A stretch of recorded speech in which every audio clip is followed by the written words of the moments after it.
कर्मों का फल कब और कैसे मिलता है? श्री कृष्ण कहते हैं, जब तू थक जाए और तेरा मन कहे कि अब बस, वहीं से प्रारंभ होता है कर्म का फल। जिस पल तू यह सोचता है कि दुनिया ने तुझे भुला दिया, उसी पल ब्रह्मांड तेरा हिसाब लिख रहा होता है। कभी कभी फल उस रूप में नहीं आता जैसा तूने सोचा था। वह एक आशीर्वाद के कपड़े में छिपा हुआ कोई सबक होता है, या एक सबक के कपड़े में छिपा कोई आशीर्वाद। श्री कृष्ण कहते हैं, कर्म बोया जाता है मौन में और उगता है समय की अप्रत्याशित रथुओं में। ना समय बताएगा ना संकेत देगा, पर फल टालता भी नहीं है। जब तेरा सबसे प्यारा रिश्ता तुझसे दूर चला जाए बिना किसी कारण, तब समझ कि तेरे किसी बीते कर्म ने तुझे सीखने का मौका दिया है, माफी का नहीं। और जब बिना कारण कोई तुझसे प्यार करने लगे, तब जान ले कोई पुण्य कर्म है जो अब लौटने आया है, चुपचाप बिना दस्तक दिए। कर्म का फल समय पर नहीं, समझ पर आता है। प्रत्येक आंसू जो तूने दूसरों के कारण गिराया, वह गिन लिया गया है, और हर मुस्कान जो तूने बिना कारण बांटी, वह भी अब रास्ते में है। कर्मों का फल कब और कैसे मिलता है? श्री कृष्ण कहते हैं, कभी किसी के लिए नीरव रातों में रोया गया, तू आज किसी के लिए सुबह की पहली प्रार्थना है। यही है कर्म का रहस्य। गीता के अनुसार जब पाप का समय आता है, तब पुण्य मौन हो जाता है, परंतु मौन कभी न्याय से अधिक नहीं होता, केवल देर करता है। क्योंकि फल की गति को समय नहीं टाल सकता, और भाग्य की रचना करने वाला कोई और नहीं। स्वयं तू है जो कर्म कर रहा है, वही भाग्य बुन रहा है। भगवान को दोष देना सबसे आसान है, परंतु सबसे बड़ा छल स्वयं के साथ यही होता है। आज जो तू रो रहा है, हो सकता है वह किसी और के आंसू थे जो तूने कभी देखे ही नहीं। कर्म को निष्काम कहने से वह निष्काम नहीं हो जाता जब तक तू उसे ईश्वर को समर्पित नहीं करता। हर भाव, हर विचार, हर इच्छा, यह भी कर्म है, और इन्हीं का फल सबसे गहरा होता है। पाप तुरंत नहीं रोता, वह तब तक सोता है जब तक तेरा पुण्य जागता रहता है, और जब पुण्य की थकान बढ़ जाती है, तब पाप बोल पड़ता है, अब मैं फल दूंगा, अब तू भोगेगा। यदि तू सोचता है कि तूने छिपकर कुछ कर लिया, तो जान ले, ईश्वर का न्याय छिपा नहीं करता, वह प्रतीक्षा करता है। वह प्रतीक्षा जो तेरी बुद्धि को भी भ्रम में डाल दे। सोचकर किया गया कर्म पश्चाताप की रेखा मिटा सकता है, परंतु बिना सोचे किया गया कर्म कई जन्मों तक तुझे उन्हीं रेखाओं के नीचे रुला सकता है। कर्म का फल निश्चित है, लेकिन उसका समय रहस्यमय है, क्योंकि ईश्वर की घड़ी में ना जल्दी है ना देर, वह सिर्फ न्याय है। इससे पहले कि हम इस विषय को गहराई से समझें, आपसे अनुरोध है कि इस वीडियो को अंत तक देखें। यदि आपको हमारा यह प्रयास पसंद आए तो वीडियो को लाइक करें और नीचे कमेंट में जय श्री राधे कृष्ण अवश्य लिखें। साथ ही अगर आपने हमारे चैनल को अभी तक सब्सक्राइब नहीं किया है, तो अभी सब्सक्राइब करें और बेल आइकॉन जरूर दबाएं, ताकि हमारी हर नई प्रेरणादायक वीडियो सबसे पहले आप तक पहुंचे। श्री कृष्ण कहते हैं, कर्म बुरा हो या अच्छा, वह लौटता है तेरे पास, तेरे भीतर, तेरे ही जीवन में। अगर आज तू समझ जाए कि हर क्रिया एक चक्र है जो लौट कर आएगा, तो शायद तू कल किसी को चोट पहुंचाने से पहले एक बार खुद को देखे। श्री कृष्ण ने गीता में कहा, कर्म कर पर फल की चिंता मत कर। पर क्या तू समझा कि यह अनुमति है किसी भी कर्म की नहीं, यह चेतावनी है कि तू अगर फल की चिंता नहीं करेगा, तो भी फल तेरी चिंता करेगा, क्योंकि भगवान ने हर कर्म का परिणाम उसके भीतर ही रख दिया है। ईश्वर न्याय करता है, पर चुपचाप धैर्य से गहराई में। जो आज चुप है, वो कल तूफान बन सकता है। अतः सोच और सोच फिर कर्म कर, क्योंकि सोच कर किया गया कर्म ही वास्तव में कर्म योग बनता है। कर्म यदि ईश्वर को अर्पित नहीं, तो वह तुझे बांधता है, परंतु यदि वही कर्म तू ईश्वर को समर्पित कर दे, तो वह तुझे मोक्ष के द्वार तक पहुंचा सकता है। तू क्या करेगा? बांधने वाला कर्म या मुक्त करने वाला कर्म? जो बंधन से जन्मता है, वह पुनर्जन्म में उलझता है, पर जो ईश्वर के लिए होता है, वह मोक्ष की ओर जाता है। जो तू कर रहा है, वही तेरे भविष्य की नींव है, और नींव गहरी हो या खोखली, उसकी जिम्मेदारी किसी और की नहीं। भाग्य को कोसना सरल है, पर यह भूल मत कर कि भाग्य तेरा ही चेहरा है, जिसे तूने अपने कर्मों से बनाया है। आज दुख है, तो शायद कल तूने किसी और के सुख को चुराया था। प्रभु की दृष्टि में कोई क्षण व्यर्थ नहीं जाता, हर मुस्कान, हर आंसू गिन लिया जाता है।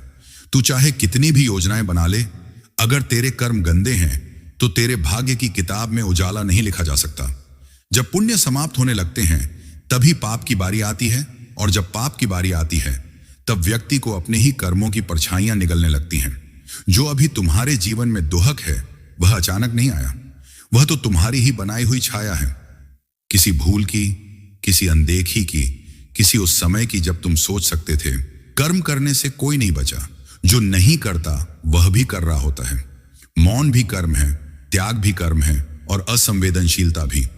हंसकर सहोगे तो दुख तब बन जाएगा, रोकर सहोगे तो वही दुख तुम्हें तोड़ देगा। क्योंकि जीवन में जो भी आ रहा है वह तुमसे पूछकर नहीं आया, वह तो तुम्हारी आत्मा के द्वारा बहुत पहले तय किया गया था। भीष्म पितामह बोले, मैंने 73 जन्मों तक ध्यान लगाया, कोई पाप नहीं दिखा, फिर यह बाणों की शैया क्यों? श्री कृष्ण मुस्कुराए, 73 नहीं 74वें जन्म तक देखो तब तुम किशोर थे, वन में गए थे, एक टिड्डी के शरीर में कांटा चुभा दिया था, बिना कारण बिना दया। वही कांटा समय बनकर बाणों में बदल गया। तब भीष्म की आंखें बंद हो गईं, पर अब पीड़ा में नहीं प्रज्ञा में धृतराष्ट्र बोले, मैंने क्या अपराध किया जो अपने 100 पुत्रों का शोक भोग रहा हूं? श्री कृष्ण ने अपने योग बल से उन्हें दिखा खाया। तुम एक राजा थे, स्वाद में अंधे हो गए थे। तुम्हारे रसोइये ने हंस के 100 बच्चों का मांस बनाया, तुमने बिना विचारे खा लिया, पुत्रवत प्राणियों को खा लिया। अब उन 100 बच्चों के शोक को भोगने की बारी आई है और तुम अंधे हो गए क्योंकि तुमने देखा नहीं, सोचा नहीं, जाना नहीं। पुण्य ने 100 जन्म तक रोका, पर जब पाप की घड़ी आई तो वह 100 पुत्रों की मृत्यु बनकर आया। जो किया वही मिलेगा। यह कोई धमकी नहीं, यह चेतावनी भी नहीं, यह तो केवल न्याय है, तुम्हारे ही द्वारा तुम्हारे लिए रचा गया ताकि तुम सीख सको। फिर दुष्कर्म क्यों, जब हर कर्म का फल अनिवार्य है, जब हर भावना भविष्य बनती है, जब हर सोच जीवन को आकार देती है। कभी सत्संग से दंड कम हो सकता है, कभी प्रभु की कृपा प्रसाद बनकर उतरती है, पर फल टलते नहीं, केवल रूप बदलते हैं। तुम सोचते हो कोई देख नहीं रहा, पर भीतर बैठा चेतन साक्षी सब जानता है। तुम अपनी आत्मा से छिप नहीं सकते। जब तुम कर्म करते हो तो वह भविष्य का बीज बन जाता है। जिस दिन वह फलता है तब तुम्हें लगता है यह क्यों हुआ, और तब जवाब मिलता है यह तो तुमने ही बोया था। यह न्याय का खेल नहीं, यह आत्मा की यात्रा है। हर जन्म एक पड़ाव है, हर पीड़ा एक शिक्षक, हर क्षण एक दर्पण, और यह स्क्रिप्ट यह अंत नहीं है। क्योंकि ना तुम रुके हो, ना तुम्हारे कर्म, ना उनकी प्रतिध्वनि। शब्द रुक सकते हैं पर कर्मों की गति नहीं। तब समाप्त हो सकता है पर फल की प्रतीक्षा नहीं। प्रार्थना मौन हो सकती है पर उसका असर अनंत है। इसलिए मुस्कुराओ जब पीड़ा आए। समझो कि अब वह बीज फूट रहा है जिसे तुमने किसी भूले हुए पल में बोया था। जो छूट जाएगा उसी से मोह रखते हो, जो साथ जाने वाला नहीं है उसके लिए दिन रात रोते हो। क्या यही कमाई थी जिसके लिए आत्मा भी बेच दी और अंत में वह भी हाथ नहीं आया? सोचो साथ में क्या लाए थे और क्या लेकर जाओगे। श्री कृष्ण कहते हैं, जिस दिन तुमने जन्म लिया उस दिन ना तुम्हारे पास दौलत थी, ना मकान, ना पद, ना प्रतिष्ठा, ना तुम्हारी जेब में जमीन की नकल थी, ना ही रिश्तेदारों की सूची। सिर्फ एक सांस थी जो प्रभु ने दी थी, निःशुल्क, निस्वार्थ, निशब्द। अब जब जाना होगा तो वही सांस वापस हो जाएगी, बिना पूछे, बिना तुम्हारी इजाजत के। और जो तुमने इकट्ठा किया वह सब यहीं धरा रह जाएगा। संग ना दौलत जाएगी, ना ही गाड़ी, ना ही वो फोटो जिस पर तुमने लिखा था माई ड्रीम लाइफ। तब साथ कौन होगा? केवल तेरे कर्म, कड़वी बातें, तानों की धार, बिना जरूरत का गुस्सा, औरों की बेइज्जती, ये सब तेरे साथ एक बोझ की तरह चलेंगे और अगले जन्म की राहों को कांटों से भर देंगे। पर वहीं यदि किसी की सेवा की हो, किसी भूखे को रोटी दी हो, किसी रोते को चुप कराया हो, किसी गरीब के बदन पर गर्मी रखती हो, तो वह पुण्य बनकर तुझे अगली बार आंचल बनकर ढकेंगे। जो चीज तुम्हें बुरी लगे वह कभी किसी और को मत दो। अपमान, कटुता, झूठ ये वह धुएं हैं जो आत्मा को काला कर देते हैं। और फिर तुम सोचते रह जाते हो, मैंने तो कुछ गलत नहीं किया था, फिर यह जीवन इतना कठिन क्यों?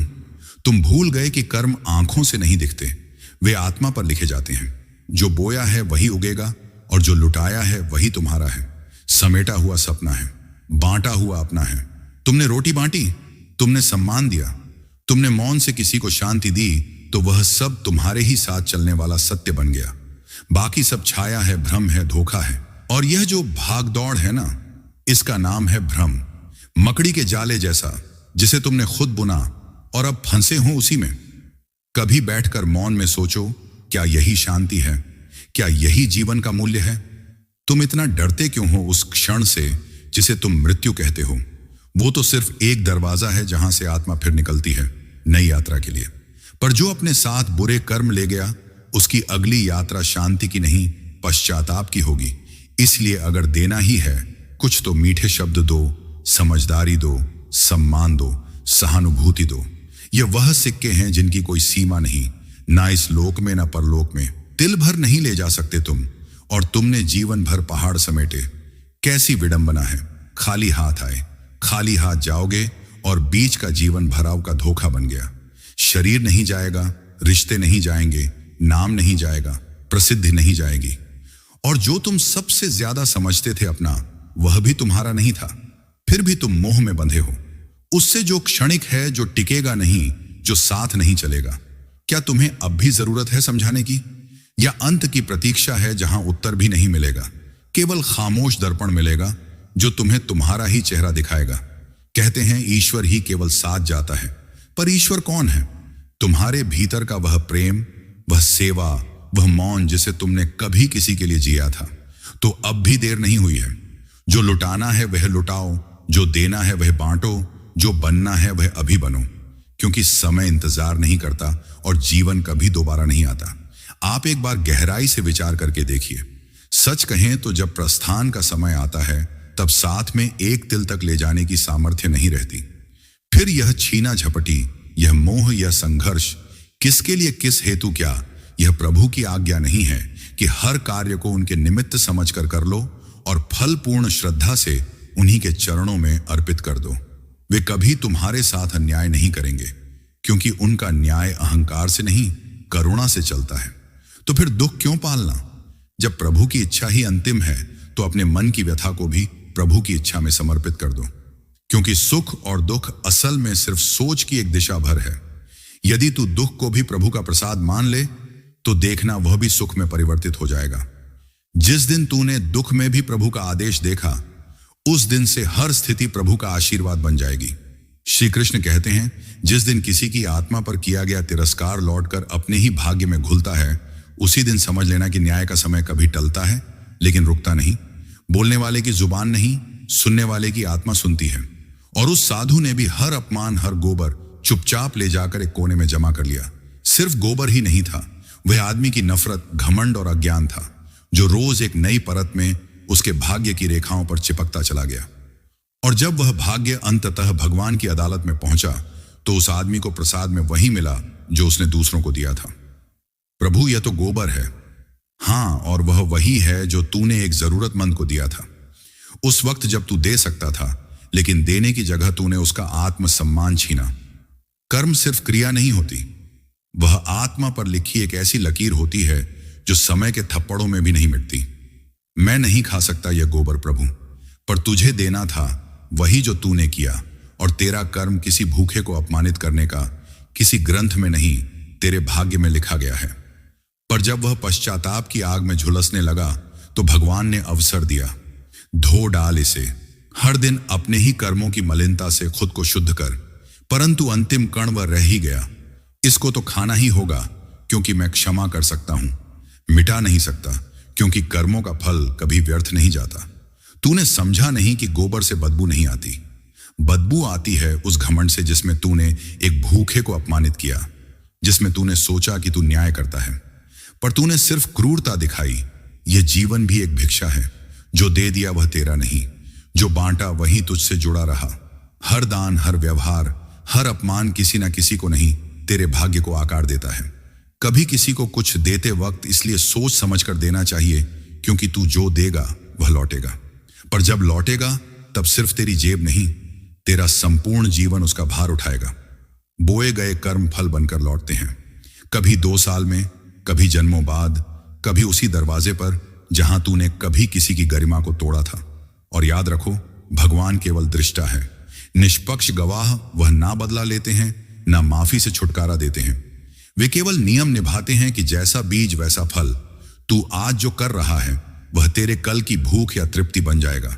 इसलिए जब भी किसी को देखो, उसकी आत्मा की भूख को पहचानो, उसके हाथ में मत देखो, उसके हृदय को समझो। एक छोटे से गांव में जहां हरियाली और सादगी का मेल था, एक किसान अपने परिवार के साथ रहता था।